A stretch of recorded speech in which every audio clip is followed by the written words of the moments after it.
Hello po sa lahat. Andito po tayo ngayon sa supermarket at mamimili po tayo ng prutas para handa natin sa New Year. Ayan po, ang dami pong mga apples. Kahit na anong kulay ang gusto mo, meron. Ayan, may green. Ayan, sarap. Mayroong hindi masyadong red. Mura lang, 99. Ito naman yung orange na kapal lang balat. Ito naman ay yung madaling balatan lang.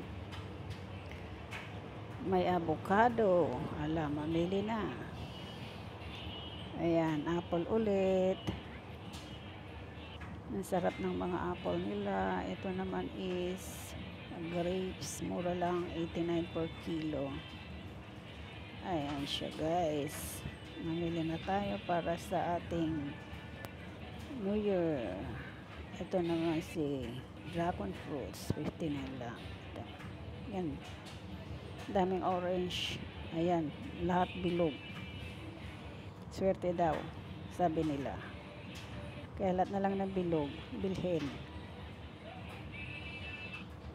Yan, dami nilang orange. Ito naman guava, ang lalaki.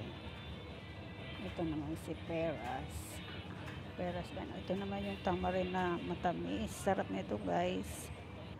Matamis yan. Ito naman pineapple. Ang sarap mamili.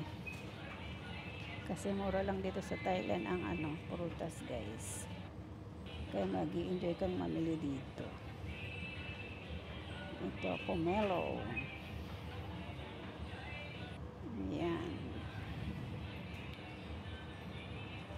Ayan yun, oh. May nabalatan na. Ganda ng laman niya. Nakakatakam. Ito naman si melon. Sarap-sarap nito guys. Ito naman si watermelon.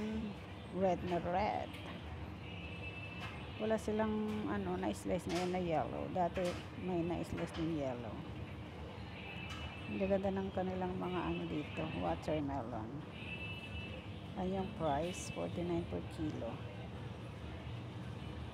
Ayan siya guys. Ang sarap mamili. O diba eh? Tara na, bili-bili na po tayo para sa ating New Year's. Lahat bilog. Okay po, hanggang sa muli po. Bye!